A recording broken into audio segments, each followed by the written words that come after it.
Boa noite, me chamo Gabriele, tenho 41 anos e este relato que vou contar aconteceu em um pequeno vilarejo aos arredores da cidade de Itacuruba, no Pernambuco. Essa história é bem conhecida por lá e o meu avô confirma com as suas próprias palavras que narrarei aqui neste relato. E acrescentarei um fato recente que ocorreu por lá com 3 aventureiros que no ano de 2013 partiram até o casarão assombrado em busca da botija de ouro. Em tempos antigos, havia uma mansão de senhores de escravos. A casa era muito grande e havia mais de 20 cômodos. Eram corredores enormes, porões, sótãos, varandas e uma enorme edificação construída num vasto terreno, localizado numa fazenda no interior pernambucano. O casarão foi palco de muitas mortes, sofrimentos e tortura nos tempos da escravidão. O lugar ficava um pouco distante da cidade de Itacuruba e dos bancos. Então, os senhores mandavam seus escravos cavarem buracos para enterrar o ouro e outras moedas de valor. E após o escravo enterrar o tesouro, o coronel perguntava se ele queria ser o guardião do tesouro. O escravo, sem imaginar o que o aguardava, dizia que sim. Então, o coronel o matava e o enterrava ali, onde estava o tesouro. De certa forma, essa tática funcionava, pois ninguém desenterraria o corpo de um escravo. Portanto, a localização do tesouro estava segura. Mas o coronel acreditava que ninguém chegaria perto do lugar, porque o espírito do escravo protegeria o tesouro. Afinal, essa foi a última palavra do mesmo, que se tornaria guardião do tesouro. Séculos depois, com novos moradores tendo passado pelo casarão, o mesmo continua lá, enorme e amedrontador, e agora vazio. Bem, as histórias mal-assombradas do velho casarão ainda sobrevivem ao tempo, e são um assunto de quem mora no interior de Pernambuco, próximo ao local. E o tesouro que foi enterrado lá, acreditam os mais ambiciosos que ainda podem encontrá-lo. Um grupo de 3 aventureiros vindo de Minas Gerais chegam até um pequeno município do interior de Pernambuco, chamado Itacuruba, sendo esse o mais próximo do casarão. Então, eles vão atrás de informações e perguntam à população sobre esse tal tesouro que estaria enterrado na fazenda do casarão.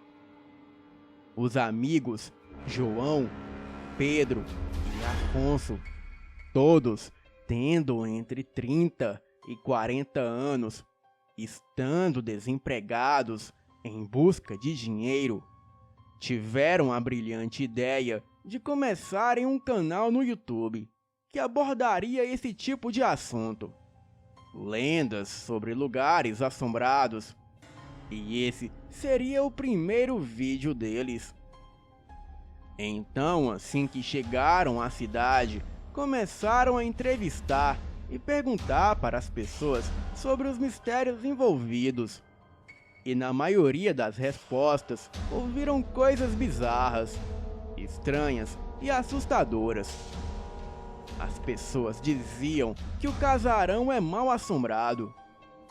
Existe sim um tesouro enterrado por lá, mas é muito bem protegido pelos espíritos de quem lá permanecem desde os tempos antigos, disse Dona Maria, uma velha moradora da cidadela.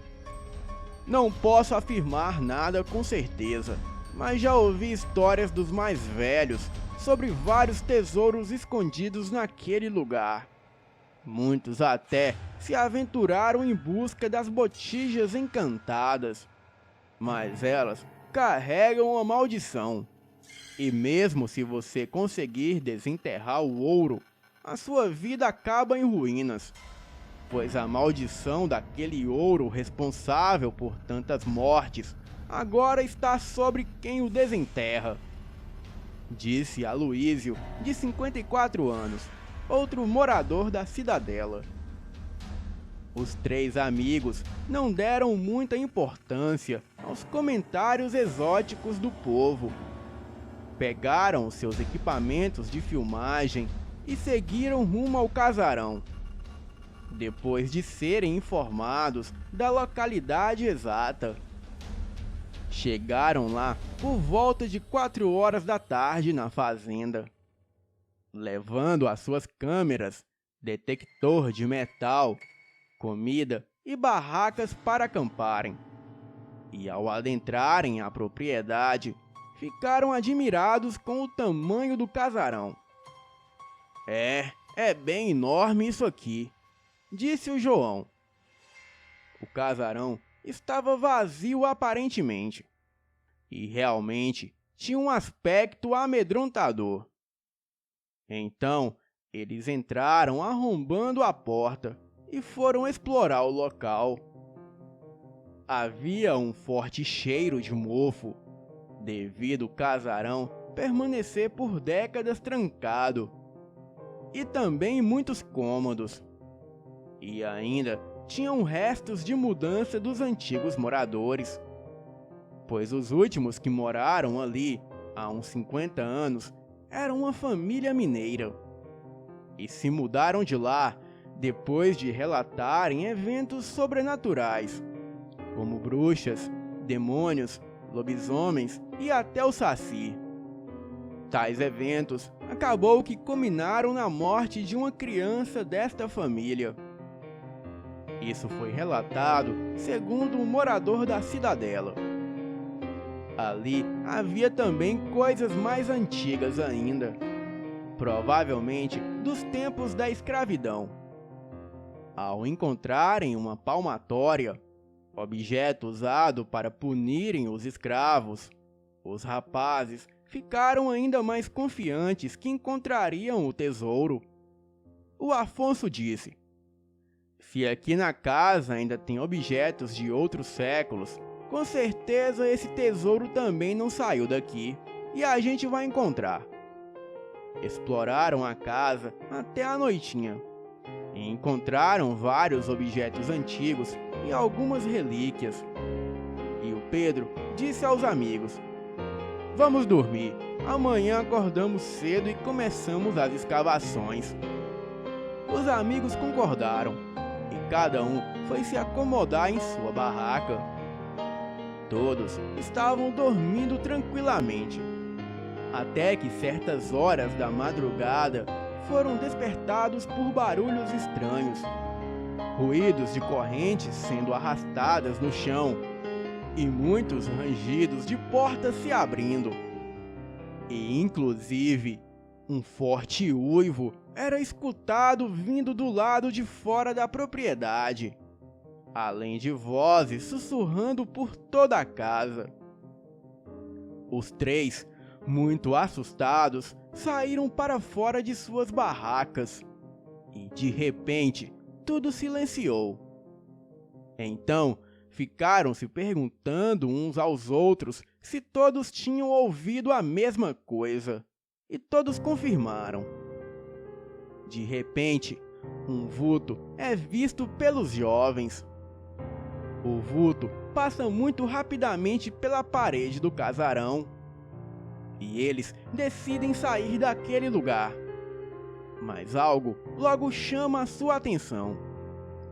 Uma moeda de ouro cai bem à frente deles, despertando a cobiça e, consequentemente, transpassando um pouco o medo.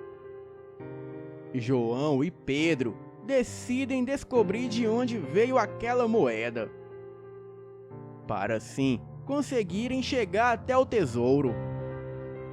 Mas Afonso, depois de refletir rapidamente, acha que pode ser uma armadilha do Tinhoso, de coisas sobre-humanas. E ele então alerta os dois amigos, mas eles o ignoram.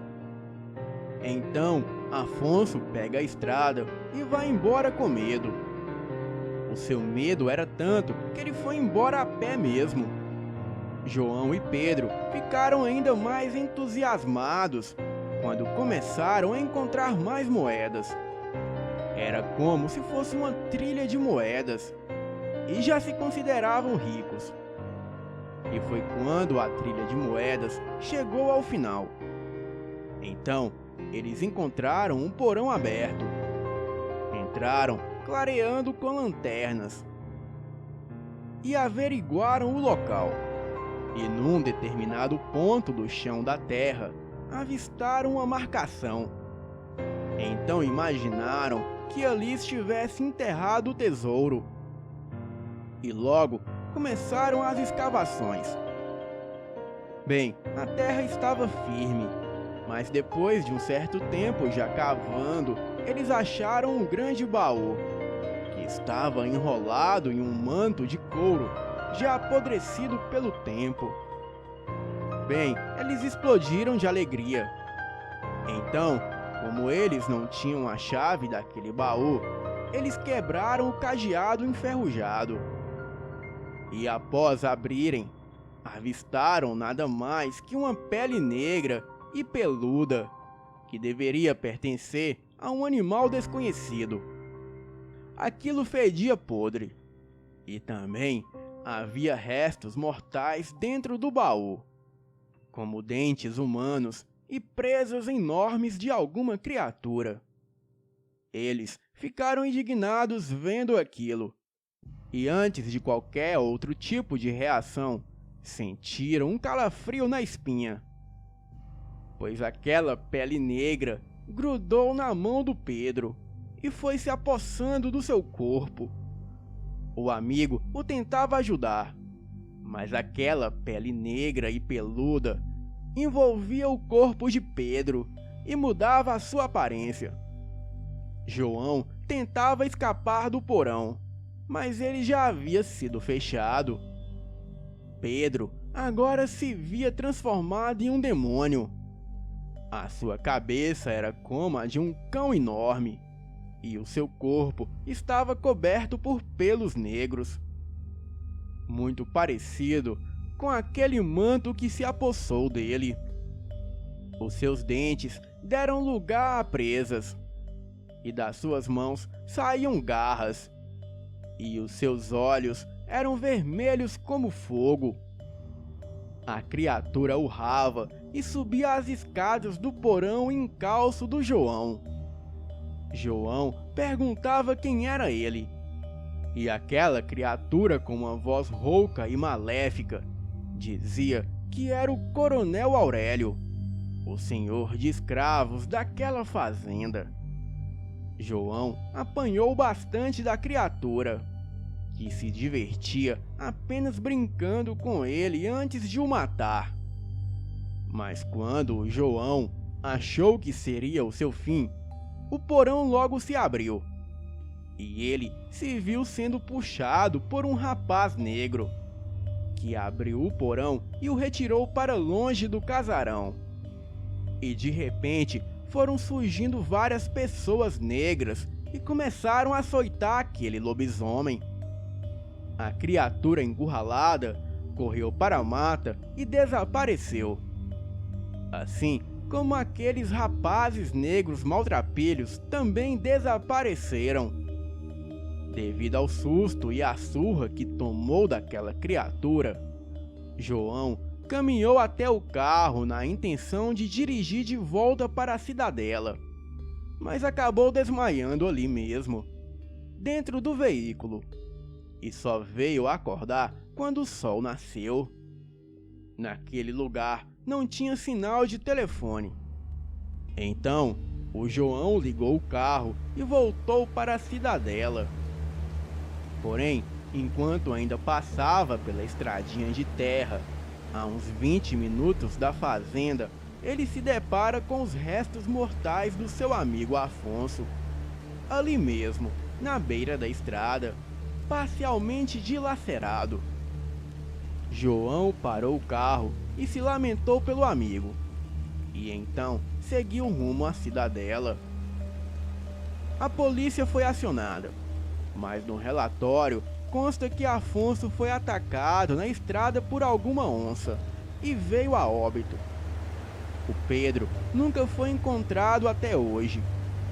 E a câmera dos aventureiros, com parte das filmagens do que aconteceu naquela noite, não mostra muita coisa. Apenas ruídos e uma imagem totalmente escura. Mesmo o João afirmando que registrou parte dos eventos no modo noturno. O João nunca mais foi a mesma pessoa. Dizem que ele se tornou esquizofrênico, vê vultos e escuta vozes. E a partir daí, ninguém nunca mais quis se arriscar naquele lugar bizarro. Boa noite.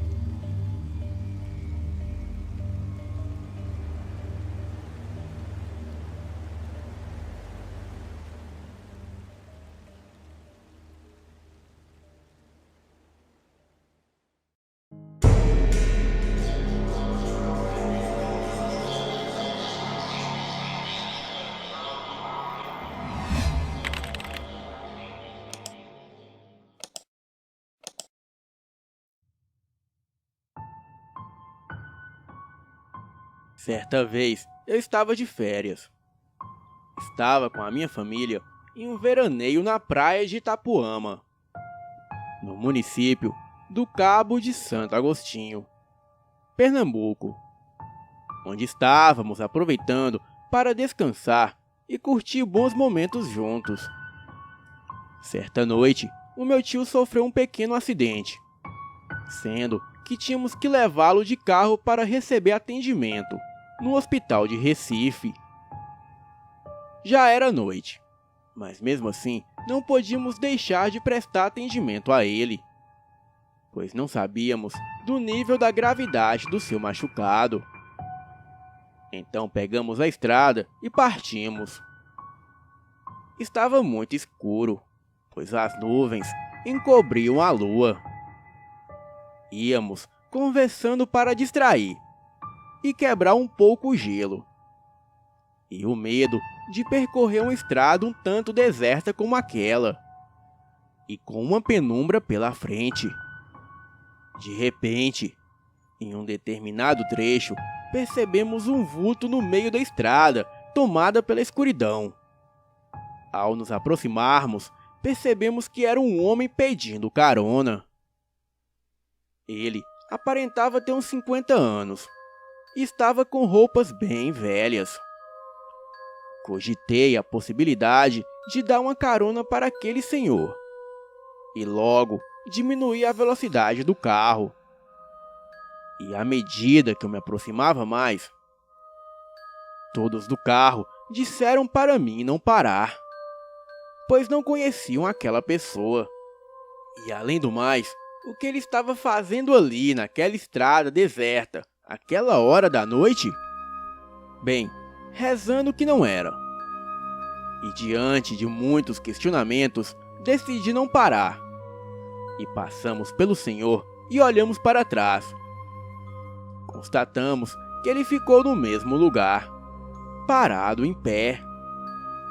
Porém, todos nós percebemos que ele fez uma cara de raiva, abrindo a boca e mostrando os dentes com muito ódio. Achei estranho, pois no momento em que ele pedia carona, ele estava com um semblante de pura simpatia. Mas enfim, é como diz aquele ditado: quem vê cara, não vê coração. Então, eu continuei a viagem. E dali, fomos embora. E logo chegamos ao hospital de Recife, onde foi feito atendimento ao meu tio, sendo feito curativos em seu machucado. E após os procedimentos normais do hospital, saímos de Recife para retornarmos ao nosso ponto de partida, na praia de Itapuama. No caminho, ficamos comentando sobre aquele homem estranho que tínhamos visto na estrada. E ficamos discutindo sobre o que poderia ser.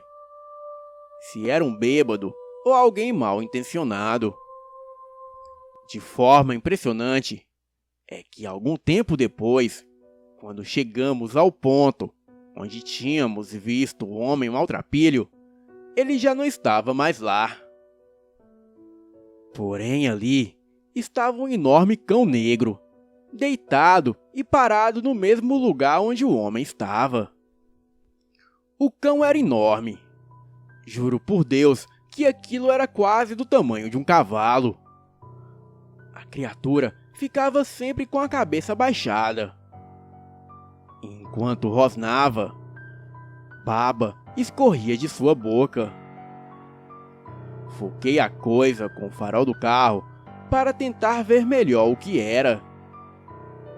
A coisa simplesmente se levantou e deu um pulo no ar para o outro lado da estrada. Entrou no mato e desapareceu de repente. Ficamos todos de cabelo em pé e com arrepios em todos os pelos dos nossos corpos, pois não sabíamos como aquela coisa deu um pulo tão distante daquele jeito, pois de um lado ao outro da estrada deveria ter uns 7 metros. E a coisa, com muita facilidade, saltou de uma extremidade da estrada para a outra, e em seguida sumindo no mato. Se aquela criatura quisesse de fato nos atacar, teria conseguido com muita facilidade, pois se a coisa entrasse na frente do carro, eu seria obrigado a parar, devido ao seu tamanho. Ou caso contrário, provocaria um acidente grave. Até hoje, nós comentamos sobre este caso, mas não temos a mínima ideia do que era aquela coisa no meio da estrada. E também não sei se aquela coisa tinha alguma ligação com aquele homem. Mas o que fazia aquele homem no meio da estrada deserta? E por que, quando retornamos, havia aquela fera parada no mesmo lugar em que ele estava? Parece até que aquilo estava nos esperando para uma emboscada. Mas seria aquele homem um lobisomem? Eu não sei, mas só me lembro daquele velho e bom ditado: as aparências se enganam. Boa noite.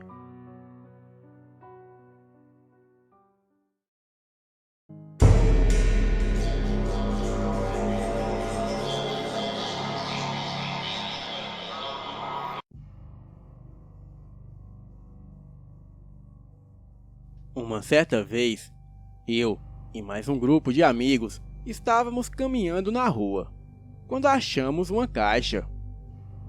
Curiosos, abrimos e vimos que dentro dela tinha aquele tabuleiro, o famoso tabuleiro Ouija. Este tabuleiro tinha uns desenhos estranhos, os quais não entendíamos nada do que era aquilo. Atrás do tabuleiro tinham as instruções em latim. A mãe de uma amiga minha, naquela época, fazia faculdade, sendo que lá havia um professor de latim. A minha amiga Ellen copiou e levou para a mãe dela entregar para o professor traduzir. Sendo que, ao mesmo tempo, eu guardei o tabuleiro em minha casa. Isso foi uma sexta-feira. No sábado, o texto já estava traduzido. As frases eram explicações para realizar um jogo do copo sobre o tabuleiro. Na época, eu tinha 13 anos e éramos muito ingênuos. No sábado, resolvemos fazer a brincadeira do copo na minha casa, seguindo as orientações do texto traduzido. Começamos o jogo. sendo que no meio da brincadeira o copo quebrou misteriosamente. Ele era de vidro e simplesmente quebrou. E no momento da quebra, cortou o dedo da minha amiga Ellen. Então, ela botou um esparadrapo e foi-se embora. Na segunda-feira, ela não foi na aula. E a professora pediu para levarmos um trabalho na casa dela. E durante a tarde, fomos até lá. E quando chegamos, a empregada falou que a Ellen havia piorado e que estava no hospital.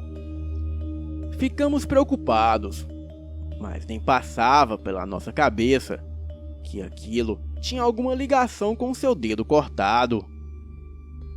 Fomos correndo para o hospital para ver o que havia acontecido. E quando chegamos lá, a mãe dela estava sentada chorando. Então perguntamos o que havia acontecido e ela respondeu. Ela estava com um corte no dedo e do nada surgiu uma hemorragia que se espalhou por todo o corpo e ela corre risco de vida. Neste mesmo minuto, chegou o médico que estava cuidando da Ellen e ele deu a notícia que ela não resistiu e havia falecido. Todos nós ficamos muito abalados com a notícia. E no caminho para casa, que eu me toquei que aquilo poderia ser alguma coisa ligada ao tabuleiro Ouija que encontramos, pois o jogo do copo aconteceu sobre ele, e sendo o tabuleiro a chave principal do jogo. Liguei para os meus amigos e nos reunimos, e jogamos o tabuleiro no lago que tem aqui na minha cidade. E para nossa surpresa, na terça-feira de manhã, quando chegamos na aula, o tabuleiro estava pendurado por um prego acima do quadro negro.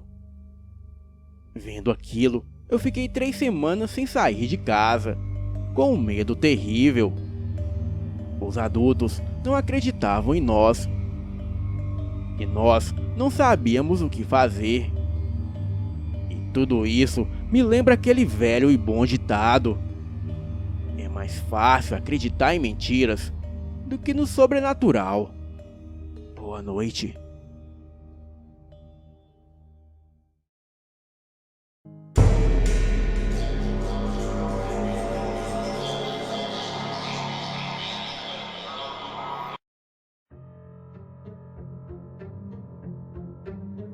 Essa história aconteceu com a minha mãe.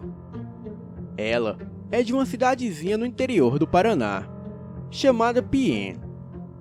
Ela é filha da Dona Conceição. E a minha mãe tem 10 irmãos. Este fato se passou por volta de 1956. Essa cidade é à beira do fim do mundo. E a eletricidade só chegou lá em meados dos anos 90. Bem, era uma família bem pobre e tinham somente um ranchinho lá em Piên. A família era muito grande e sempre na casa deles, por volta de meia-noite, vinha uma luzinha azulada. Era uma bolinha pequena que vinha e parava em cima do muro deles. E eles não sabiam o que era. E aquilo durou por anos e anos. Eles iam na igreja e rezavam novenas para aquela bolinha de luz, imaginando que fosse alguma alma sem descanso. Porém, eles rezavam e rezavam, mas aquilo não ia embora. Certa noite, eles decidiram seguir aquela luzinha. E ela ia flutuando logo à frente do homem, a cerca de 1 metro. E ele a seguia por dentro do mato. Andaram por 1 hora, até que ele chegou a um pequeno lago, que parecia mais uma bica que escorria água pura e cristalina pelas pedras. E aquela luz parou lá, flutuando em cima do lago, e logo sumiu. Ele disse que um impulso o fez cavar. E ele cavou e cavou, até que achou uma urna cheia de ouro. Mas era muito ouro mesmo, ouro puro, não lapidado, ainda em seu estado de pedra, com uma carta bem antiga, já amarelada. E a carta dizia o seguinte: a pessoa que encontrou essa caixa finalmente pude descansar em paz, pois encontrei uma pessoa honesta e trabalhadora. E a você eu confio este ouro. Muito obrigado. A carta datava do ano de 1743. Essa cidade de Piên, por esta época, era caminho de tropeiros e bandeirantes. Essa história é real. Tanto é que a família com este ouro enriqueceu e não perdeu a humildade. Hoje, eles têm uma fábrica de móveis muito grande em Piên, chamada Famosul. E este fato me lembra aquele velho e bom ditado: quem procura, uma hora acaba achando. Boa noite.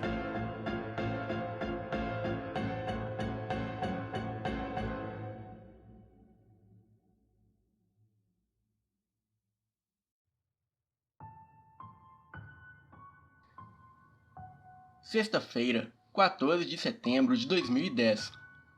O que vou relatar aqui pode parecer meio estranho e fantasioso. Não espero compreensão e tampouco concordância do que vou lhes contar. Mas sei que é verdade, não pelo que me contaram, mas pelo que vi. Tenho 17 anos e sou natural de Campinas, São Paulo. Vim para a região Nordeste para visitar alguns parentes nas férias de verão. Os meus pais são naturais dessa região do Maranhão. Moramos todos próximo ao rio que divide o Maranhão do Piauí. E de certa maneira sempre ouvia falar de aparições de coisas assim como lobisomem e coisas da mata por esta região. Meus pais sempre me contavam que o meu avô já cruzou o caminho com um lobisomem algumas vezes. Mas o que me deixou de certa maneira surpreso não foi o lobisomem, mas sim o caçador de lobisomem do Nordeste. A história começa quando eu cheguei na cidade. Eu e a minha família viemos de carro próprio, por ser mais cômodo e bem mais rápido. O meu pai era natural de São Paulo e a minha mãe natural dessa cidade. Ela era de uma família tradicional da cidade, bem conhecida. Logo que chegamos, os parentes começaram a aparecer para conversar e rever os primos e tudo mais. Pouco tempo depois, logo passou a timidez de não saber quem era boa parte das pessoas da família que estavam ali. Mas enfim, logo depois fiz amizade com um garoto vizinho e fomos para a pracinha da cidade. E bem, sabe como é, né? Garoto de São Paulo, alto, loiro, de olhos verdes e com aparência de boizinho. Pouco tempo depois de chegarmos na praça, as meninas logo chegaram perto e começaram a puxar assunto.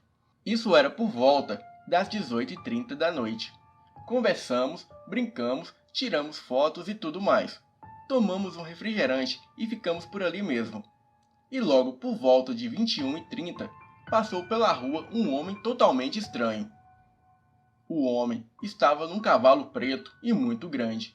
Ele vestia um gibão de couro desses de vaqueiro, só que bem escuro, tipo couro preto, chapéu preto de boiadeiro e um cigarro de palha na boca. Na garupa do cavalo tinha 2 espingardas e uma bolsa grande. Aparentemente, ele era algum caçador local.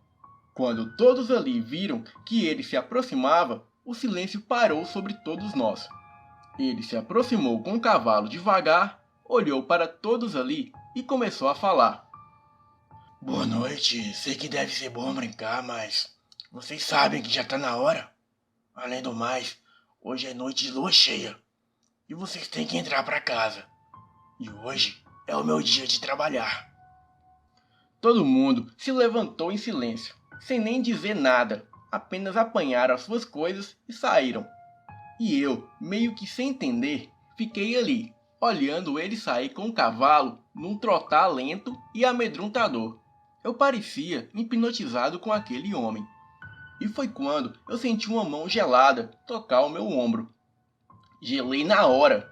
Me faltou a coragem e também o fôlego. E nem sequer eu sabia o que fazer. Este meu medo só cessou quando ouvi uma voz dizer: "Vamos, Lucas, não podemos ficar aqui depois do caçador passar. Te explico isso depois, mas agora temos que ir para casa, rápido." Não era longe a nossa casa de onde estávamos. Subimos por uma viela próxima à pracinha e só precisávamos passar por um quarteirão e pronto, estaríamos em casa. Mas aquela noite nos reservava algo muito assustador. Subimos a rua e, ao virar a esquina, eu vi algo que para mim era inconcebível. Na outra esquina, próxima à minha casa, havia uma criatura que eu jamais poderia acreditar que existia, se eu mesmo não tivesse visto. Era uma criatura humanoide, de cerca de 1,80 m, mas com feições de um cão. E diferente do que eu já ouvia falar, ele não era nenhum quadrúpede. Na verdade, ele era um bípede. O seu corpo era coberto por pelos acinzentados e aparentemente bem grossos. A criatura estava fuçando lixo e fazendo barulhos horrendos. Os cães da vizinhança estavam todos agitados. O vento soprou vindo da direção da criatura e o odor de carniça era absolutamente forte. Eu tapei o meu nariz e abaixei a cabeça. O garoto que me acompanhava segurou o meu braço e, sem dizer nada, ele fez um gesto de silêncio com a boca. E nos escondemos atrás de um muro e ficamos observando a criatura ao longe. Esse muro era de um prédio abandonado e eu estava ali, observando, praticamente em choque. O vento cessou. O bicho se ergueu sobre duas patas e começou a cheirar o ar. Parecia farejar algo, ou alguém. Lembro que pensei: sentiu o meu cheiro, eu vou morrer. E logo depois eu vi o bicho olhar para o lado e se assustar com algo e correr. Eu estava ali, ainda olhando para a esquina. Enquanto meu amigo conferia se era seguro, saímos do nosso esconderijo. Observei um homem montado no cavalo se aproximar de onde o bicho estava. O homem parou seu cavalo e, retirando seu chapéu, ele olhou em minha direção, parecendo saber que eu estava ali. Ele se levantou devagar e, ainda olhando na minha direção, eu pude ver o seu rosto. Ele tinha uma cicatriz enorme na bochecha esquerda, cabelos meio ondulados e curtos, e olhos escuros. Ele se virou, pôs o chapéu e montou no cavalo. E neste momento eu percebi que aquele homem era o caçador. O meu medo e a insegurança era tanto que eu balbuciei algumas palavras, mas nada coerente. O meu vizinho veio e me agarrou pelo braço e praticamente me arrastou até em casa. "Vamos, Lucas, a gente escapou por pouco." Eu nem sequer o questionei. Corremos até em casa. Ele entrou na casa dele, que era vizinha à casa da minha avó. E assim que eu entrei em casa, todos estavam apreensivos e preocupados me esperando. Eu nem sequer terminei de fechar a porta. E a minha tia já me viu da cozinha e disse: "Ele tá aqui, chegou agora." Todas as pessoas da casa vieram me ver. A minha mãe me abraçou forte e o meu pai já estava na cozinha. E quando me viu, sentou numa cadeira e ficou me olhando com uma cara estranha. Eu nem sequer falei nada. A minha avó me mandou dormir, que no outro dia ela iria me contar uma história. Passei a noite em branco. Estava ansioso para conversar com o pessoal de casa sobre aquele acontecido. Agora, todos pareciam saber de algo que esqueceram de me contar. Algo estava muito estranho. Aquela criatura parecia ter saído de contos de terror. E o homem do cavalo era bem parecido com a criatura. Aquilo era absurdamente fantasioso e inexplicável. Mas a reação dos meus parentes ao me ver chegar em casa e a minha avó que decidiu me contar algo, isso tudo culminou em algo absurdamente surreal para mim. Logo que os primeiros raios de sol deram as caras, eu me levantei e fui ao encontro da minha avó. Ela que estava numa espécie de palhoça, no fundo do quintal com os meus tios e tias fazendo o café da manhã. Eu saí pela porta da cozinha, e em meio aos pés de acerola, ao fundo, eu vi a movimentação dos meus parentes na pequena palhoça. Ao me aproximar, eu estendi a mão e pedi a bênção dos meus parentes, um por um, ao que todos respondiam: Deus te abençoe, Deus te guarde. Ao chegar na minha avó, eu repeti o ato, e ela me respondeu: Deus te abençoe e te dê águas de batismo. Dei uma risada de leve e, caminhando, me sentei no canto da palhoça. Apanhei uma xícara de café e fingi que não sabia de nada. Esperei puxarem o assunto, até que a minha tia falou: Quando vamos explicar para o Lucas o que aconteceu? Acho que se não explicarmos, ele vai acabar se machucando, ou pior, igual com o Guilherme. Que Deus o tenha. Os meus olhos se arregalaram. Guilherme era um primo meu, que morreu supostamente em um acidente de moto, há anos atrás, quando eu tinha apenas 10 anos de idade. Eu lembro de ter achado muito estranho porque o enterraram de caixão fechado. A minha avó puxou uma cadeira e colocou de frente a mim, e logo me perguntou se eu tinha visto algo na noite passada. Contei a ela sobre o homem misterioso no cavalo e sobre a fera que vi. Contei que o nosso vizinho me ajudou e que eu não sabia dizer se era real ou se eu estava ficando louco. Ela então ajeitou-se na cadeira, acendeu seu velho cachimbo, deu uma tragada e disse: é lindo. Nessa cidade, desde os tempos da minha avó moça, existe uma criatura que vem perseguindo e matando e mordendo as pessoas. As pessoas do meu tempo viviam topando com essa criatura. Até que um dia veio um rapaz que vinha da capital, mandado pela igreja. Ele dizia que era um caçador, mas não era um caçador normal. Ele caçava esse bicho. Ele vivia contando histórias nos bares da cidade. E no dia que ele matou uma dessa criatura, ele foi mordido e desapareceu. O povo da cidade diz que ele virou o bicho porque o bicho mordeu ele. Mas também se passou muitos anos sem esse bicho dar as caras por aqui. Pelo menos na cidade ele sumiu. Uns ou outros dizem que viram essa criatura no interior. Inclusive seu tio, Claudio Honor, viu ele lá no sítio, antes dele matar o seu primo Guilherme.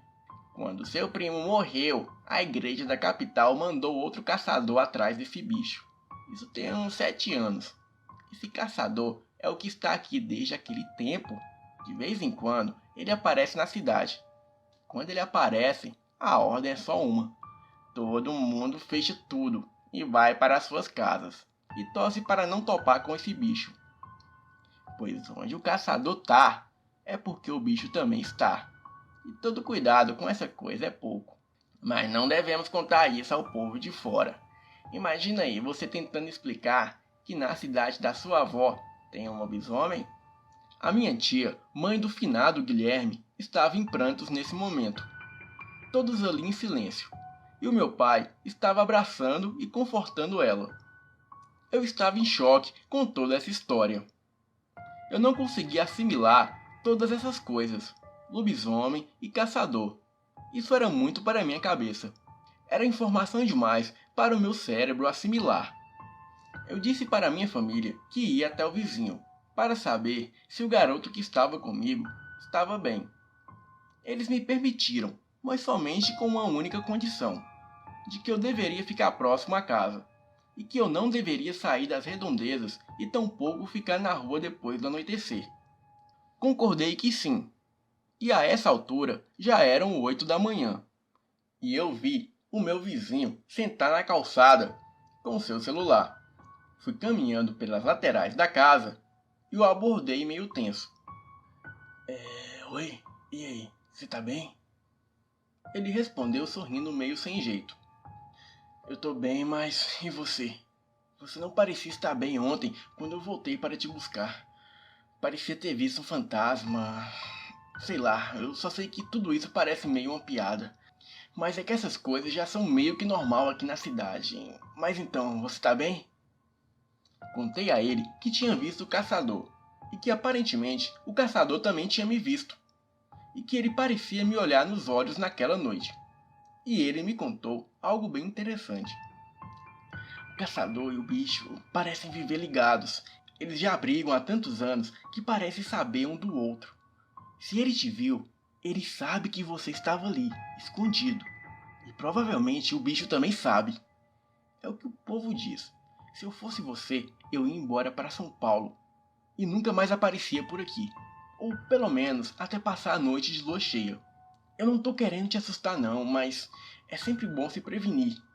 Mas isso é algo que você vai ter o dia todo para pensar. Vamos tentar esquecer isso. Vamos na casa das meninas hoje, ok? Distrair um pouco, zoar e ver o que essa cidade pequena pode oferecer ao boyzinho da cidade grande. Mesmo com muito medo e muito pesaroso, eu concordei. Fui até em casa tomar um banho e me troquei, enquanto ele também fazia o mesmo. Avisei a minha família que ia na casa das garotas e que voltaria antes do anoitecer. E mesmo sobre advertências sérias do meu pai, eu consegui ir. E lá fomos, eu e o meu novo amigo, que chamarei aqui de Sebastião.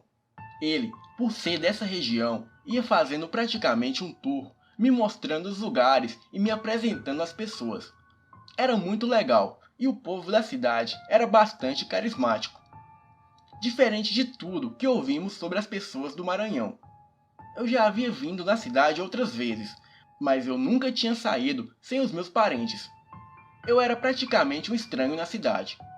Depois de mais ou menos 20 ou 30 minutos de caminhada, chegamos na casa das garotas. As chamarei aqui de Maria Clara, Júlia e Carmen. Elas eram primas e viviam juntas. Elas eram muito divertidas. Conversamos bastante a manhã toda. Elas nos obrigaram a ajudar na limpeza de casa. Fizemos os serviços mais pesados, é óbvio, como limpar o quintal e tirar o entulho do quintal. Ganhei até um cachorro, o qual eu não pude levar para casa, pois moro em apartamento e não podemos ter animais lá. Mas já havia dado um nome a ele. O chamaria de Toby. Toda essa brincadeira me fez esquecer toda aquela coisa de lobisomem da noite passada, pelo menos até o momento. Após o almoço, fomos para baixo de uma mangueira, onde conversávamos por horas e horas. Até que então, o Sebastião comentou com as meninas que eu havia topado com o bicho e o caçador na noite passada. Contou também sobre o que eu falei com ele do caçador ter me olhado. E elas começaram a dizer que eu deveria ir embora, ou passar algumas noites na igreja, para me proteger do bicho. Eu fiquei bem triste, até que a Carmen disse algo interessante. Sabe o que você deveria fazer, Lucas? Deveria ir procurar o caçador na casa dele. Ele mora aqui perto. Você deveria falar com ele, perguntar se ele te viu e o que está acontecendo. Ele não é má pessoa. Ele ajuda todo mundo aqui. Com certeza, ele vai te ajudar também. Sebastião riu de canto de boca e disse que não teria coragem de tal feito, e que eu tinha muito medo dessas coisas. Eu enchi o peito e disse que iria lá sim, e iria esfregar isso na cara dele. As meninas riam, meio desconcertadas e também interessadas, é claro. Já eu não conseguia parar de pensar que essa era uma péssima ideia. Mas as minhas pernas tremiam de medo enquanto Sebastião me acompanhava até a casa do velho homem. Ele morava numa casa afastada nos limites da cidade. A casa dele era tão afastada que mais parecia um pequeno sítio do que uma casa, por assim dizer. Para chegarmos, tínhamos que passar por um pequeno carreiro aberto na mata. Coisa pouca, algo próximo de uns 150 metros de distância da rua. Ao terminarmos de passar pelo carreiro, chegamos perto de uma pequena porteira de madeira. E sobre os postes de sustentação haviam imagens de santos esculpidas em madeira.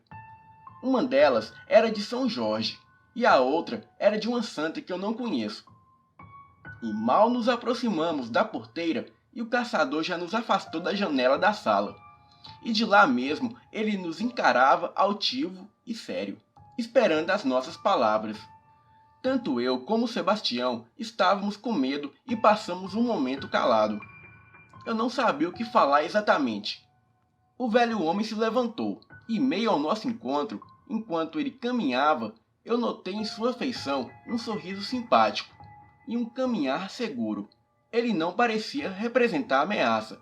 Entretanto, eu não conseguia não sentir medo, mesmo parecendo que esse homem não era o mesmo homem que vira na noite passada. Assim que dei o primeiro passo para trás, Sebastião segurou meu braço e me olhou com um semblante meio sério. E antes que eu pudesse correr, o homem se debruçou sobre a porteira, nos cumprimentou e perguntou o que queríamos. Sebastião contou a ele que eu tinha visto a criatura e que queria ajudar. Eu sei que você viu o bicho, garoto.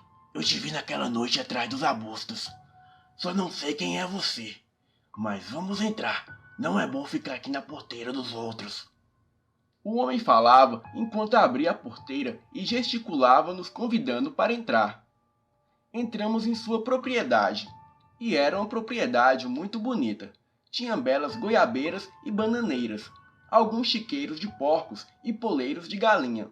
Ele tinha 2 cachorros pequenos, e ao fundo via-se o seu esbelto cavalo preto. Ao avistar o cavalo, Sebastião logo começou a interrogá-lo sobre a sua montaria. Ele contou que cada caçador é treinado desde pequeno, e o seu cavalo lhe é dado filhote. Isso ajuda a estreitar os laços entre o cavalo e o seu montador. Eu perguntei por que o seu cavalo parece ser tão maior que os outros e tão mais imponente.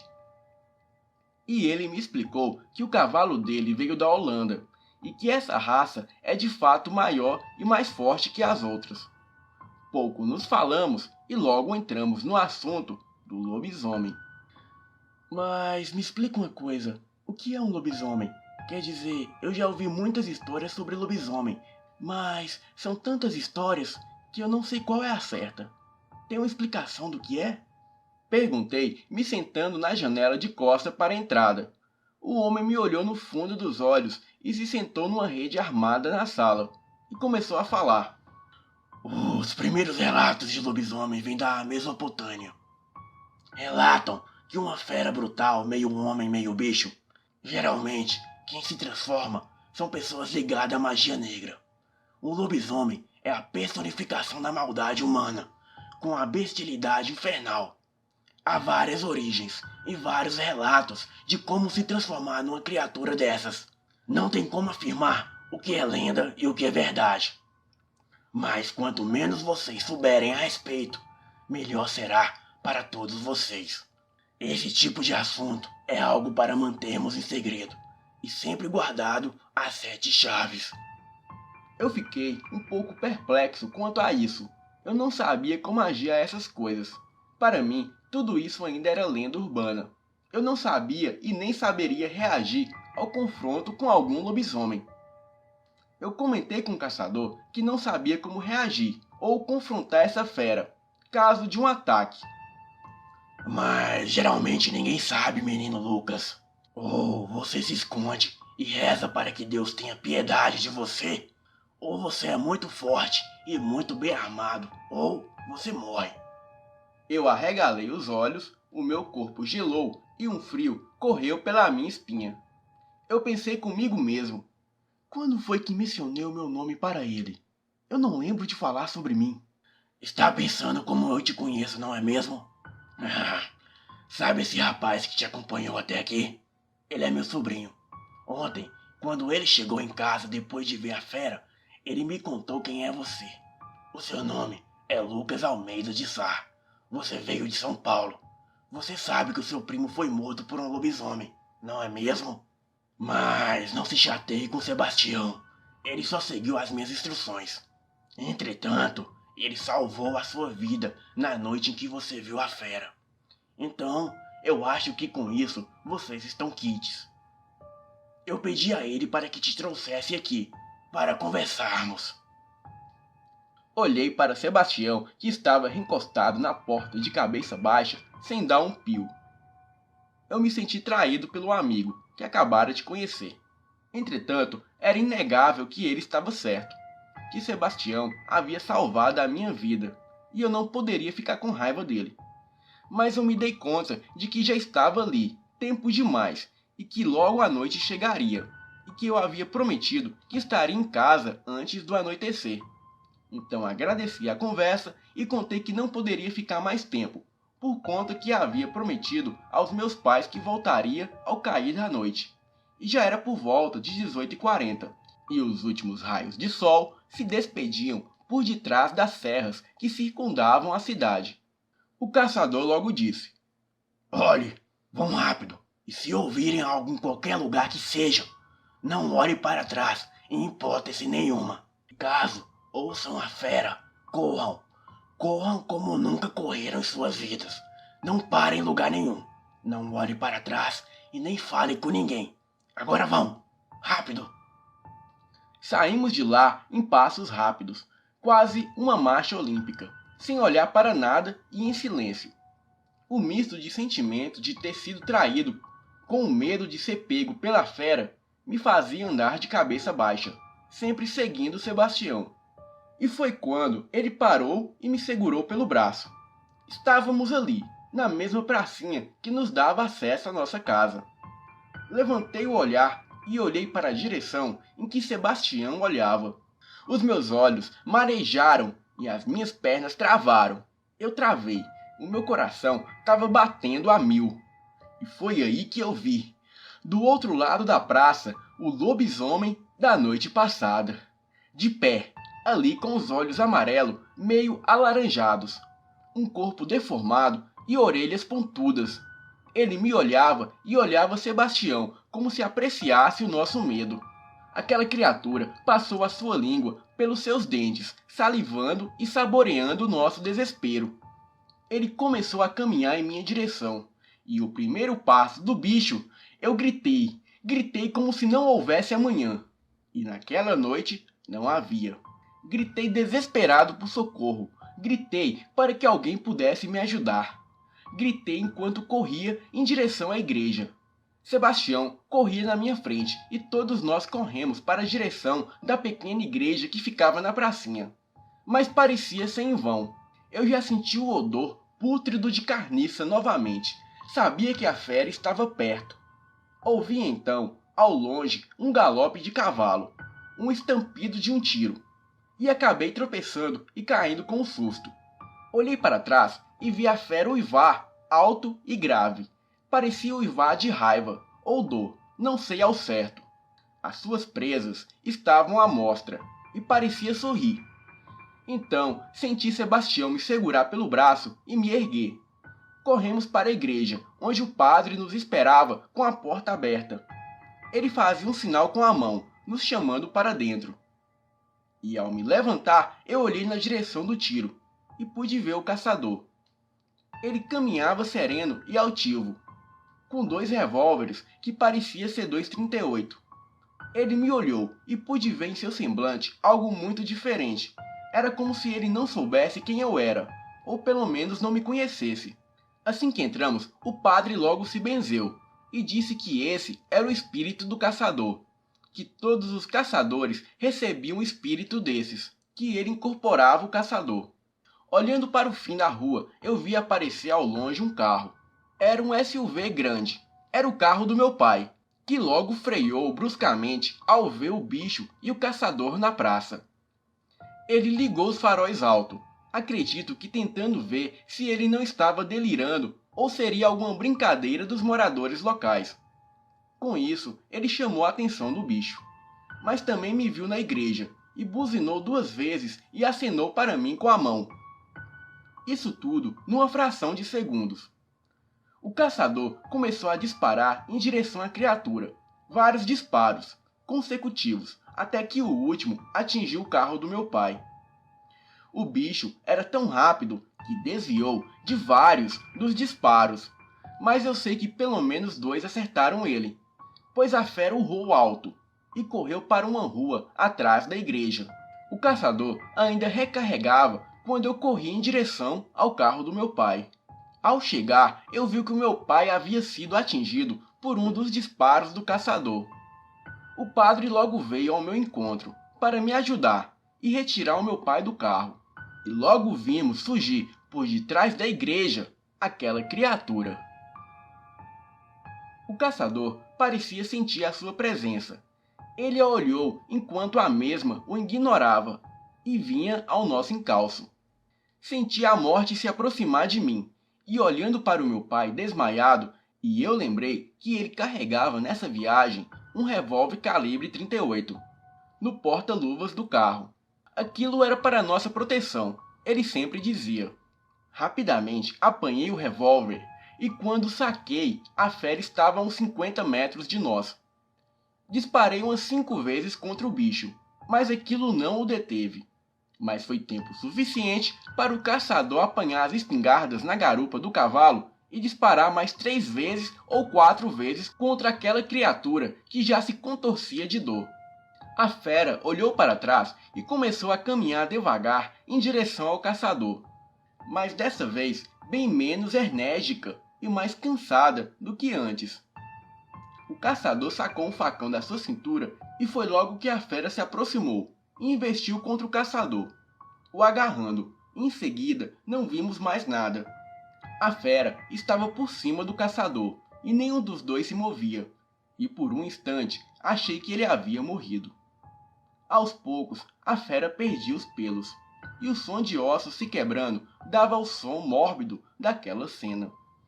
Sebastião ainda olhava tudo de dentro da igreja, e a fera dava lugar a um homem, moreno, alto, de porte físico quase que atlético. Em um brusco movimento, o caçador empurrou o corpo do homem para o lado, se levantou, me olhou segurando o revólver do meu pai. Apanhou as suas armas e facões e deu as costas.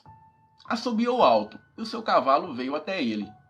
Naquele momento, até o cavalo do caçador estava diferente. Parecia meio morto e sem vida.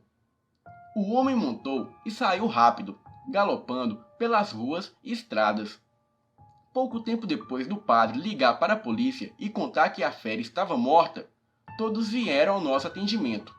Eu ainda não acreditava no que tinha acontecido. Isso tudo era muito fantasioso para mim. E mesmo assim, foi o que se passou. No dia seguinte, eu fui ao encontro do tio de Sebastião, o caçador, que agora eu sabia o nome. Ele se chamava seu Cícero. Mas ao chegarmos em sua casa, eu notei que outra pessoa estava por lá. Então me aproximei da cancela e o chamei. Quem veio me atender foi uma mulher, que até então eu pensava ser alguma namorada ou algo assim.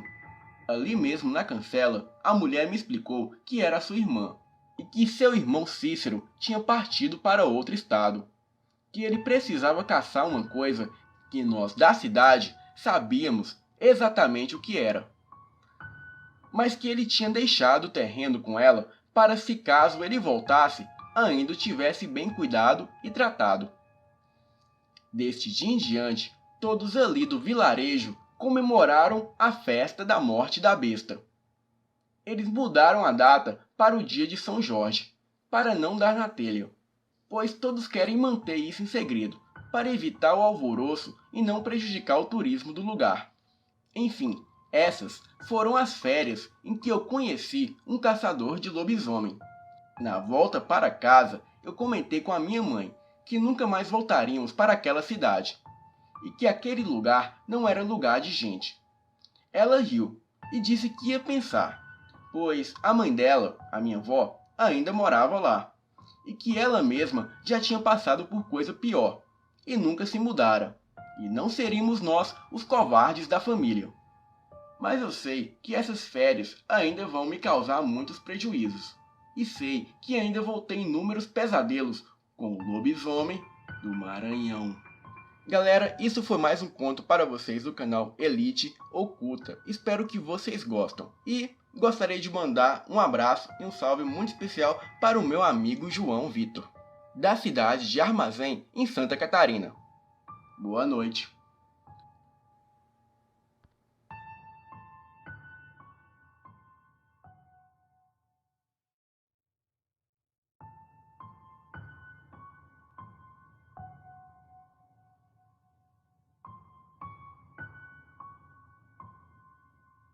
Este fato ocorreu comigo na década de 80. A Polícia Militar de Porto Alegre chamada de Brigada Militar, recebeu uma mãe e uma filha com idades de 37 e 19 anos na delegacia fazendo queixa do rapto de uma criança de apenas 3 anos de idade. A menina Fernanda, de 3 anos, brincava na rua de casa quando um desconhecido se aproximou. Conversou com a criança e a levou embora de ônibus. A descrição do suspeito era um homem de barba, cabelos compridos, encaracolados até o pescoço. Ele era muito magro, pele escura e nenhuma descrição de tatuagem. A sua roupa era uma calça social, chinelo de dedo e camisa aberta. Amigos e vizinhos foram procurar a menina embarcando em outro ônibus na mesma linha Cruzeiro do Sul. E em pouco tempo, a polícia saiu em disparada. Os policiais ouviram testemunhas falando que o sequestrador, junto com a criança, teriam descido do ônibus e se aproximado do Morro Santa Teresa, sendo vistos juntos nas ruas Capivari e Rua Jacuí. Em 1980, o topo do Morro Santa Teresa era completamente desabitado e coberto por um matagal. Existia apenas uma grande antena de televisão no topo. Uma antiga moradora chegou a ver o suspeito com a criança e então explicou. Ela disse para a polícia que o suspeito levou a criança para um matagal e algum lugar no morro. Os brigardianos entraram no mato e começaram a subir o morro. Era uma tarefa ingrata, pelo fato de ser uma grande subida morro acima. Já eram 7 horas e logo escureceria. Existia todo o problema do morro ser enorme, e só 5 brigardianos estavam fazendo a procura. Na época, a polícia de Porto Alegre pouco tinha acesso à tecnologia de buscas e resgate, como lanternas ou rádios para comunicação. Isso dificultou um pouco na hora em que os brigardianos começaram a se separar mais e mais. Estava escurecendo rápido, e foi aí que o capitão Flores ouviu o choro da criança no meio da mata. A primeira coisa que fez foi chamar os colegas com um berro. Ninguém respondeu. Capitão Flores estava sozinho. Ele gritou o nome da criança, Fernanda, e logo ao longe ela gritou de volta. Aqui! Era uma questão de voltar para buscar reforços ou avançar no meio da escuridão do mato. O capitão Flores conseguiu seguir em frente. A criança gritava por ajuda, e o capitão seguia a sua voz. A voz da criança era uma voz cansada e muito rouca para uma criança, sinal de que já estava gritando e chorando há horas.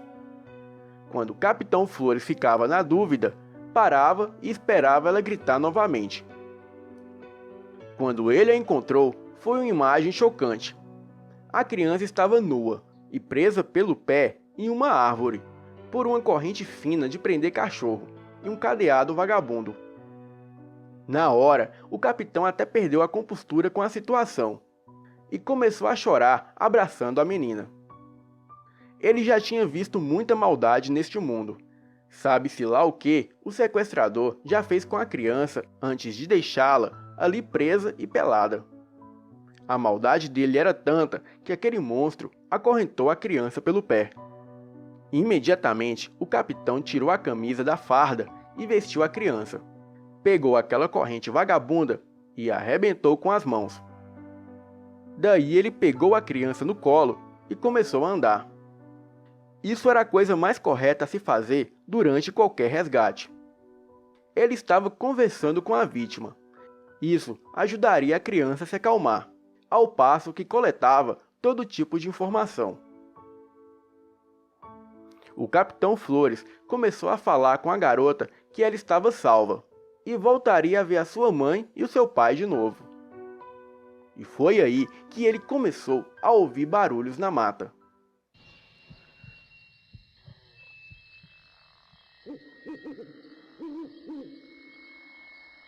O capitão Flores percebeu algo que só se aprende com o tempo de serviço. que é escutar um passo silencioso. Imediatamente, ele parou de andar e reconheceu o som de alguém que estava se esgueirando atrás dele e da criança. Imediatamente, ele puxou o 38 da cintura e se virou. E o que ele viu a poucos metros dali foi um animal grande e preto. O animal tentou avançar sobre o capitão e a criança. O capitão reagiu com um tiro de advertência. Tiro de advertência é o nome técnico dos anos 70 e 80 para quando a polícia erra o alvo. Foi o suficiente para o animal voltar para detrás das árvores. E daí se iniciou uma situação tensa. O capitão Flores não podia atirar, porque estava usando só uma mão para atirar em um alvo que se escondia rapidamente atrás de árvores. Ele também não poderia correr ou se esconder, justamente por estar carregando a criança. Um policial é preparado para fazer observações rápidas, em pouco tempo. E o que ele pôde perceber era que aquilo era um animal de mais ou menos 1,80 m, com cabeça parecida com a cabeça de um cachorro, com focinho, olhos negros, com reflexo amarelo e orelhas pontudas, que podiam ser confundidas com chifres. Ele logo pensou se tratar de um lobisomem. A situação era apavorante, porque naquele ano não existia nenhuma referência visual, além das lendas ou dos filmes clássicos com atores de cara peluda.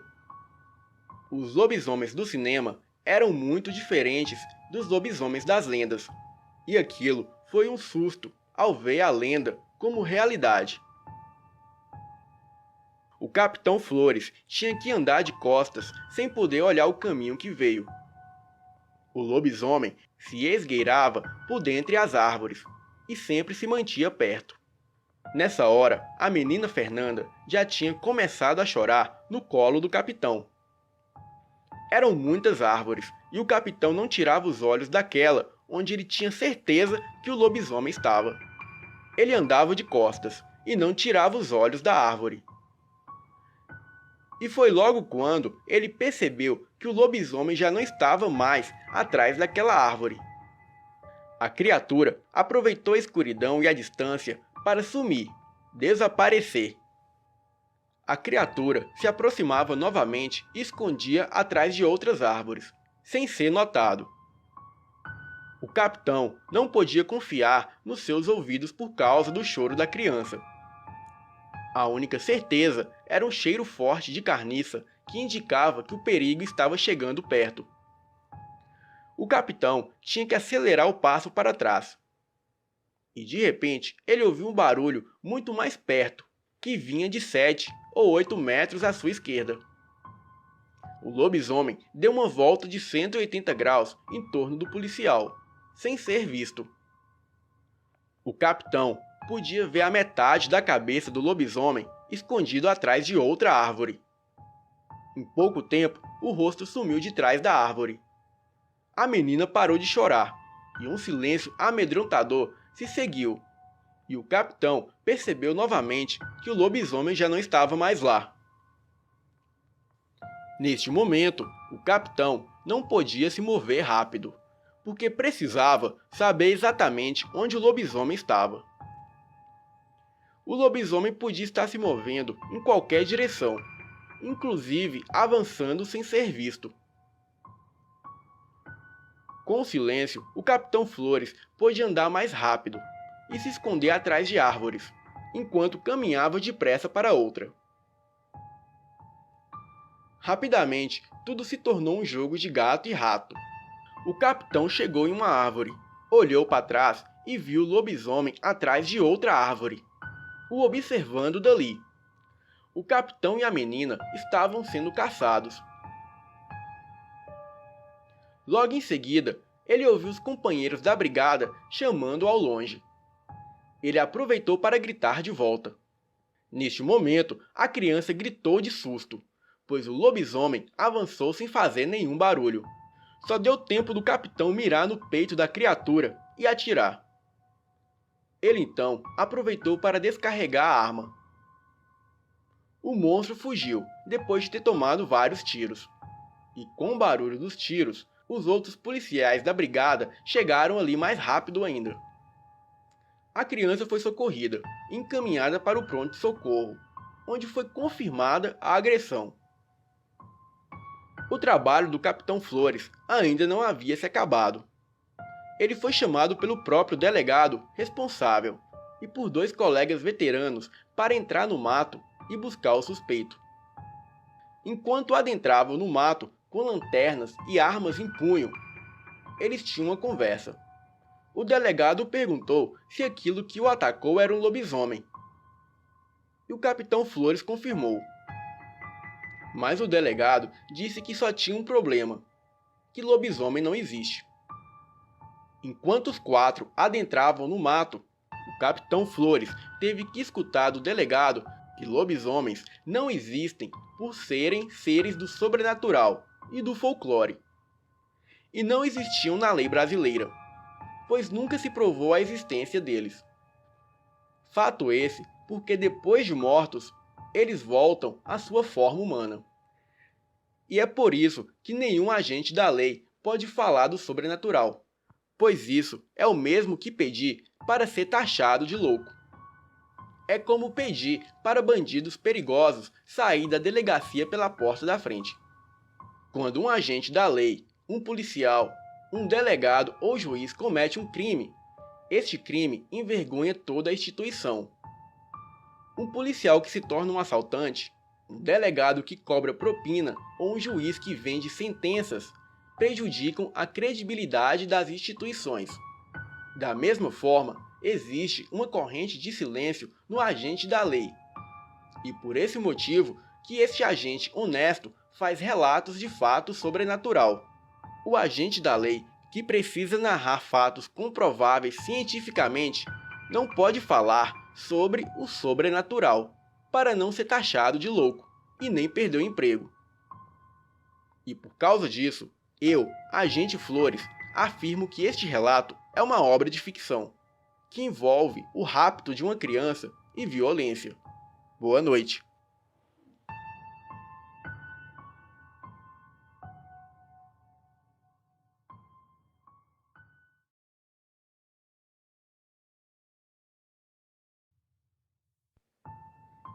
Olá, Elite Oculta. Boa noite.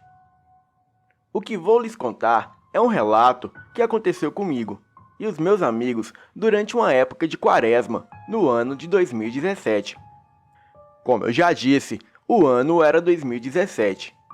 Um ano conturbado, cheio de coisas muito tensas. Entre elas, me veio a perca de um amigo para a depressão. Ele se suicidou em meados de janeiro, logo no começo do ano, e isso me desmotivou a seguir na escola. Isso também me deixou depressivo e muito triste. Mas depois de muita insistência dos psicólogos e parentes, eu comecei a frequentar a escola novamente. E foi quando eu conheci os que seriam até hoje os meus melhores amigos. Me lembro como hoje de chegar ao portão da escola pela manhã. Aqui na cidade onde moro, os alunos ficam no portão e nas proximidades da escola, esperando o sinal tocar para entrarem. É bem comum encontrar todo mundo no portão da entrada da escola. E neste dia não foi diferente. E isso me deixou muito tímido, e por um instante eu pensei em voltar para casa. Mas já era tarde, pois todos pareciam me olhar com olhares que pareciam me julgar. As faixas que cobriam os meus cortes nos pulsos mais chamavam a atenção do que disfarçava. E passando por todos ali, eu podia ouvir sussurros como: "Olha lá, os pulsos dele." Ou coisas como: "Lá vem o sad boy, ele vai se matar na escola, ou matar todo mundo." Esses comentários me destruíam pouco a pouco, mas como eu disse para minha mãe que tentaria, assim eu fiz.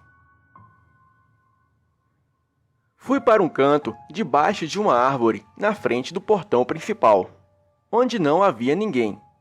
E ainda, debaixo dessa árvore, eu vi virando a esquina um grupo de alunos que andavam junto.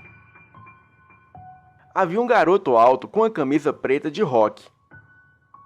Ele era branco, alto, meio magro, de cabelos pretos e lisos. Estava acompanhado de duas garotas, uma baixinha de cabelos azuis e a outra magra, de cabelos negros e ondulados. Parecia que eles vinham em minha direção. Eu procurei não os encarar, a fim de evitar contato. Afinal, eles pareciam ser os mais populares da escola, mas eu logo vi que era o contrário. Pois assim que chegaram na árvore, eles colocaram as suas mochilas no chão e se acomodaram. Pareciam não fazer questão da minha presença, nem para bem e nem para mal. Para eles, eu não era relevante, e nem mesmo o meu estado. E naquele dia, eu me senti normal, pois desde o incidente com o Rubens, o meu melhor amigo, eu não me sentia bem. Bem, os dias se passaram e eu não falava com quase ninguém. Passava a maior parte das aulas calado em minha cadeira no fundo da sala. Eu, como era um entusiasta de ocultismo, eu ficava a maior parte do tempo lendo livros e desenhando símbolos em meu caderno. E esta rotina de solidão se arrastou por mais ou menos um mês. Até que um certo dia, todos se arrumavam para trocar de professores. O garoto branco mais alto do grupo que mencionei colocou a sua cadeira do lado da minha. E ao me ver desenhar um símbolo na cadeira, ele ficou muito eufórico e me pediu para deixá-lo examinar aquele símbolo. Eu me reinclinei para trás, de maneira que ele pudesse ver o desenho com mais clareza. Ele riu, muito eufórico, e começou a me dizer que ele gostava muito dessas coisas esotéricas, e que certa vez ele ouviu em sua casa algo correr pela casa. Bem, eu também já havia presenciado alguma dessas coisas, que posso lhe contar em outros relatos. Enfim, naquela manhã fomos expulsos da sala de aula, por passar a maior parte do tempo conversando alto e atrapalhar os alunos. Eu e este garoto nos sentamos no pátio, perto da diretoria. Ele parecia não se importar com o perigo iminente da diretora, que poderia sair a qualquer momento e acabar nos suspendendo das aulas. Ele não ligava. A cada minuto, ele falava mais e mais das experiências dele e de como ele e os amigos eram fascinados por tudo isso. Ele dizia: "Cara, espera só até a Maria Luísa sair da sala junto com a Tati." Eu ficava quieto, falava pouco e sempre na minha. Assim que terminou a aula, o resto do grupo se juntou a nós. E logo, o rapaz começou a contar sobre as coisas que ele me viu desenhar, e da nossa conversa sobre esoterismo, coisas pagãs e sobrenaturais. A garota mais baixinha me olhava com um sorriso meigo e meio tímido, e abraçava o garoto mais alto, e deixando claro que eles tinham algo como um namoro. E logo, todos ali do grupo começaram a se apresentar. A garota mais alta do grupo se chamava Maria Luísa. O menino mais alto, com cara de psicopata, era o Railton. E a mais baixinha era a Thaisa. E o garoto maluco, com unhas pretas, era o Natan. E me convidaram para ser seus amigos. Eu disse que seria um prazer. E fui logo avisando que não sou do tipo sociável. E que às vezes eu desapareço por uns tempos. Isso foi o suficiente para todos ali caírem na gargalhada. E eu logo percebi que aquele grupo também era um bando de gente louca, buscando um lugar ao sol. Enfim, após esse dia, todos nós andávamos junto. E finalmente éramos um grupo. E como nós mesmos dizíamos, éramos os desajustados, os foras da lei. Aqueles que ninguém gostava, mas que eram invejados por todos. Sozinhos, éramos uma merda. Mas como grupo, éramos inigualáveis, em união. A diversão era a nossa maior especialidade. E o melhor de tudo, ninguém se importava com os meus problemas. Um certo dia, no aniversário de um amigo deles, que viria a ser o meu amigo também, as coisas tomaram um rumo diferente, que mudaria nossas vidas. Aquele dia era 8 de abril de 2017. Eles chegaram em minha casa e a minha mãe, muito alegre, os recebeu. Desde a morte do meu melhor amigo, essa era a primeira vez que eu recebia alguém em casa. A minha mãe estava feliz. Ela mandou que os garotos entrassem e ensinou o caminho até meu quarto. Não que a minha casa fosse grande a ponto de precisar de instruções, mas porque eles não sabiam mesmo. Todos ali me abraçaram e disseram que agora eu fazia parte do grupo. A Maria Luísa me colocou em pé, em frente ao espelho. Ela apanhou uma camiseta preta e me deu para vestir. E logo começou a dizer: "Olha no espelho. O que você vê?" Eu disse que via alguém feio, triste e que não merecia esse esforço todo. E ela, quase que me cortando, continuou a dizer: "Engraçado, eu vejo algo diferente disso. Vejo um garoto de lindos cabelos ruivos e olhos verdes, com uma pele linda e um bração forte. Um garoto inteligente e divertido, que guarda em si a culpa por algo que não é sua culpa. É isso que eu vejo." Eu fiquei atônito. Apanhei as chaves da casa e saí com os meus amigos. As palavras de coragem e conforto dela parecia que fazia sentido. Enfim, nós fomos para a festa, que era mais um desses frevos com pessoas específicas. E logo chegamos naquela enorme casa que ficava meio afastada da cidade. Ao chegarmos na casa, fomos recebidos por um rapaz alto, de olhos claros e pele branca, quase pálido. Enfim, seria uma das festas mais legais da minha vida. A festa se seguia com muita música e bebida, e aquela noite seria a primeira vez que eu bebi na vida. Eu tinha 17 anos e nunca havia bebido. Lembro-me que por volta de 4 da manhã, eu estava na varanda da casa sozinho. As minhas pernas pareciam não me obedecer. A cabeça estava pesada e eu parecia falar o que viesse à minha mente. Mas eu sabia que tudo aquilo era proveniente do álcool em meu sangue. Mas isso não me impedia de achar tudo aquilo maravilhoso. E foi quando, olhando para o portão, descendo a rua principal do condomínio, eu pude ver o que se parecia com a silhueta de um cão enorme. 5 passos em direção ao portão, eu vi essa criatura se pôr sobre 2 patas. Aquilo estava a cerca de uns 50 a 60 metros de mim. Aquela coisa era muito magra e de pelos acinzentados, e a sua pelagem era bem fina e rala, mas cobria todo o seu corpo. Eu estava aterrorizado, e mesmo eu, sendo um cara que gostava muito de coisas sobrenaturais, eu não podia crer no que eu estava vendo. Olhei um pouco mais para o lado e vi o segurança da guarita abaixado próximo à mesa. E poucos segundos depois, quando a criatura parecia vir em minha direção, as sirenes da polícia soaram. E quando eu corri para casa para avisar o que tinha visto, já me encontrei com o pessoal saindo da casa e correndo cada um para um lado.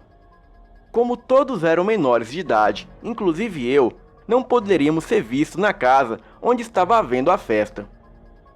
E antes que eu pudesse avisar o grupo sobre o que eu havia visto, senti alguém me puxar pelo braço. E quando me virei, era Railton. Ele me puxava para uma viela ali próximo.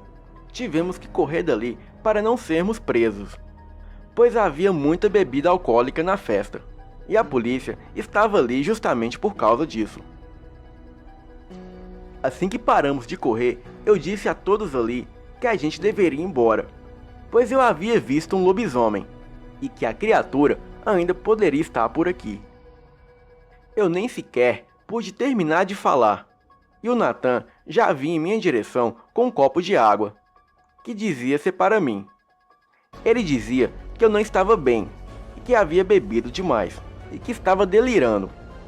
E aquilo que eu vi poderia ser o efeito do porre com os remédios que eu provavelmente tomava.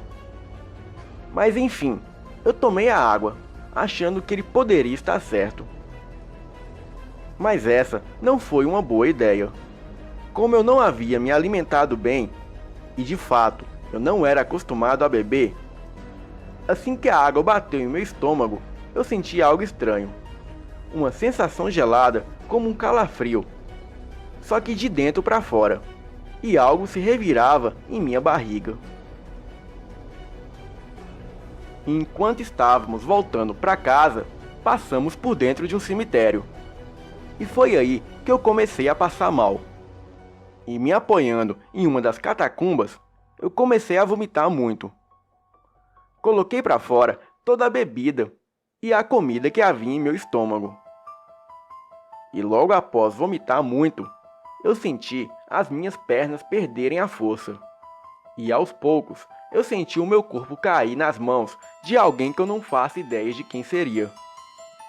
Eu me lembro de abrir os olhos algumas vezes, e que alguém estava me arrastando pela cidade. Mas eu não tinha forças para levantar a cabeça. O último lapso de lucidez que tive foi na porta de casa, quando os meus amigos batiam na porta para que a minha mãe abrisse. No dia seguinte, eu acordei com uma forte dor de cabeça. O quarto fedia vômito. Eu estava acabado, ali deitado no chão, somente de cueca. Eu me sentia psicologicamente bem, apesar daquela forte ressaca. Eu acordei cedo, tomei banho, vesti o uniforme e fui para a aula. Antes que eu pudesse sair de casa, a minha mãe logo veio e brigou comigo. Ela disse que não iria admitir eu bebendo nessa idade, e que aquele ocorrido de ontem não se repetisse. O dia estava cinza, com uma ventania fria que previa chuvas. Vi passar por mim 2 viaturas do IML, acompanhadas de 2 viaturas da polícia e uma viatura da polícia ambiental. Eu nunca, nem sequer, havia visto uma viatura da polícia ambiental. Eu me lembro que quando cheguei na escola, eu vi que os meninos estavam debaixo da árvore e pareciam estar felizes ao me ver. Assim que me viram, eles começaram a rir e disseram que eu era muito engraçado com essas histórias de lobisomem. Eu logo olhei para eles, fazendo uma cara meio estranha, e os questionei sobre. E logo então, eles me contaram sobre a noite passada. Amanhã começou com uma coisa bem estranha. Quando entramos na escola, um oficial da polícia ambiental estava no pátio, junto com a nossa diretora. E após cantarmos o hino nacional, ele começou a dizer: "Bom dia, pessoal. Eu sou o Tenente Alberto, da 46ª Delegacia da Polícia Ambiental. Não vou demorar muito. Na noite passada, houve um ataque de animal selvagem próximo à cidade de vocês. O ataque foi na floresta que fica próximo ao condomínio Vale Verde, nos limites da cidade. Nós, da Polícia Ambiental, suspeitamos de um animal muito grande e pedimos que vocês fiquem longe das ruas durante a noite, pois não conseguimos rastrear o animal. Sabemos que houve uma festa nesse condomínio e que algumas pessoas dessa escola estavam nessa festa. E pelo que sabemos, o animal é grande, perigoso e muito rápido. Evitem ruas desertas e evitem trafegar durante a noite desacompanhados dos pais e amigos. E até lá, a Polícia Ambiental, em conjunto com a Polícia Militar, vão fazer rondas e toques de recolher para a sua segurança. Todos os menores de idade devem estar em suas devidas casas, ou reunidos em casas de amigos e familiares, até às 21 horas. E é só isso." O sinal tocou e todos nós fomos para nossas salas. No instante que me sentei, eu fui rodeado pelos meus amigos que me questionavam se este lobisomem era real. Eu disse que não tinha como eu saber, e que eu procuraria em algum dos meus livros de estudo. Mas eu fiquei encucado com a preocupação deles, pois poucos momentos antes eles estavam rindo da minha cara, e agora estavam preocupados. Então, logo perguntei a eles o porquê de tanta preocupação. E o Railton foi logo se adiantando. Mano, perto daquele condomínio onde fomos, tem uma pequena roça, com uma cabana, onde mora um senhor de idade. As pessoas dizem que ele se amarra com correntes de prata, e que ele havia vendido a sua alma ao diabo para conseguir uma coisa em troca. E assim, ele foi transformado em um lobisomem, para espalhar o medo e o terror na cidade. Recentemente, uns nóia da cidade roubaram as correntes da casa dele. Assim que ele soube disso, ele até tentou se controlar, mas não conseguiu. E dizem que quando ele se soltou à noite, ele se transformou naquela fera. Matou e comeu um monte de criação ao redor da roça dele.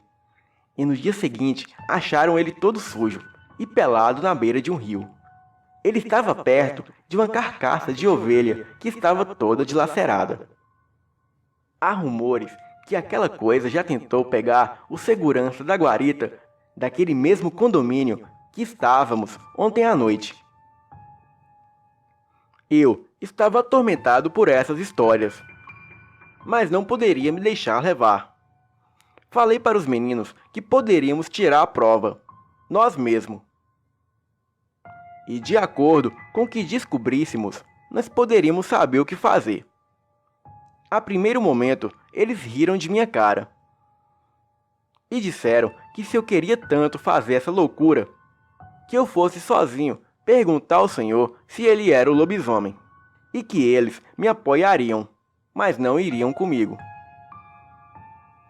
Porém, com muita insistência da minha parte, eles logo cederam e me pediram para explicar o plano.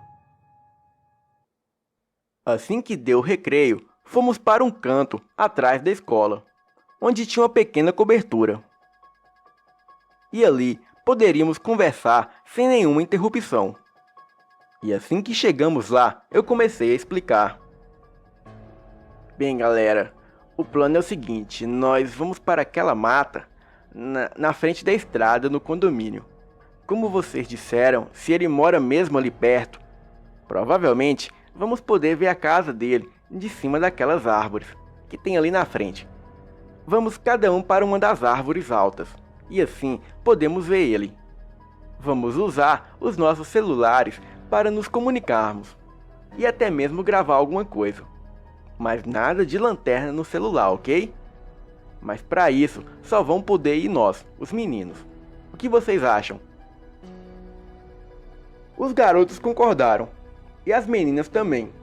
Então, fizemos um grupo no Discord para podermos conversar. Não só nós, os garotos que iriam ali, mas também as meninas que estavam em casa. Assim, se algo acontecesse, elas poderiam saber onde estávamos e ligar para a polícia. Assim ficaríamos mais seguros. A aula acabou e eu fui direto para casa. Coloquei o celular para carregar e conectei ao Discord para podermos conversar. E assim eu fazia. Enquanto limpava o meu quarto, eu conversava com o pessoal. Gente, vamos fazer assim. Cada um de nós deve levar uma faca ou canivete para se caso acontecer algo, a gente pode se defender. O Railton logo disse: Pode deixar, que eu vou levar uma coisa para nos proteger. A Maria Luísa me fez uma pergunta importante, a qual eu não sabia direito como responder. E ela perguntou: Sim, pessoal, mas e se ele for mesmo um lobisomem? Como se mata essa coisa? E mesmo que a gente saiba como matar, quem vai fazer? Porque nós somos adolescentes, não vamos pirar, né, gente? Sei que isso é muito legal e divertido, mas não somos os caçadores de fantasma. Isso não faz sentido nenhum. Railton deu um suspiro, e após o nosso silêncio, a Thaisa disse que poderíamos dizer para todo mundo, e assim alguém iria querer provar a nossa teoria. E mesmo que ninguém acreditasse, só pelo fato do velho saber que conhecíamos o segredo dele, ele poderia ir embora da cidade. E o Natan logo disse: ou ele iria embora, ou ele iria perseguir cada um de nós até nos matar. Eu lembrei que eu tinha um livro de criaturas sombrias, e nesse livro ensinava a matar essas coisas, ou pelo menos bani-las. Nesse livro mostrava como matar essa coisa com um punhal consagrado, e ensinava todo o rito de consagração da arma. E assim eu fiz. Ensinei os meus amigos como consagrar o seu punhal. Fizemos um rito cristão, por ser mais simples e fácil, e chamar menos atenção. E assim teríamos as nossas armas bentas consagradas, e poderíamos nos defender com uma probabilidade maior de funcionar. Enfim, ao cair da tarde, por volta das 5 horas, eu me encontrei com os meninos na praça do centro da cidade. Fomos caminhando até as árvores, colocamos os fones de ouvido e nos conectamos no Discord. E ficamos ali, em cima das árvores, observando o velho senhor. E aquele senhor toda hora saía para fora da sua cabana e parecia procurar por algo. Em algumas vezes, ele se trancava em casa, parecendo estar com medo de alguma coisa, ou atormentado, sei lá. Acredito que ele tinha medo da polícia o investigar por provavelmente ser a criatura que matou as 2 crianças na noite passada. Enfim, ficamos ali por horas. E por volta de 9 da noite, tivemos um dos primeiros sinais de que algo estranho estava para acontecer. E por volta de 10 da noite, algo bizarro aconteceu. Railton me chamou no Discord dizendo que um homem que não era o velho e que não dava para ver direito estava debaixo da árvore dele. E o perguntou se ele não desceria da árvore. Ele mal terminou de falar e eu ouvi alguém me chamar pelo nome debaixo da minha árvore. Ei, você não vai descer da árvore, não? Era uma voz rouca e muito grave, com um tom de cansaço. Eu logo respondi: não vou descer não, mas quem é você? Olhei para baixo, mas eu não via nada. Eu via apenas uma silhueta de um homem, mas não conseguia distinguir o seu rosto ou roupas. E logo aquele homem respondeu: se você não descer, eu subo. Ele nem terminou de falar e o Natan me chamou no Discord, relatando exatamente a mesma experiência. E logo então eu percebi que era algo sobrenatural. Orientei ninguém a descer, e cada um ficou na árvore que estava, observando a casa do velho. Ao passo em que a noite se estendia, as meninas diziam que algumas pessoas haviam colocado no WhatsApp que um animal havia corrido atrás de algumas pessoas da cidade. E isso me fez pensar que talvez não seria o velho que se transformava no lobisomem. E isso nos fez descer das árvores. Porém, este foi o nosso maior erro. Quando descemos das árvores, nos reunimos na estrada que levava de volta para a cidade. Em seguida, começamos a ouvir um assobio alto e muito forte. Aquele assobio nos fez virar em sua direção e, ao mesmo tempo, sacar os canivetes. E foi quando eu percebi que Railton não estava com canivete, e sim com um revólver calibre 38.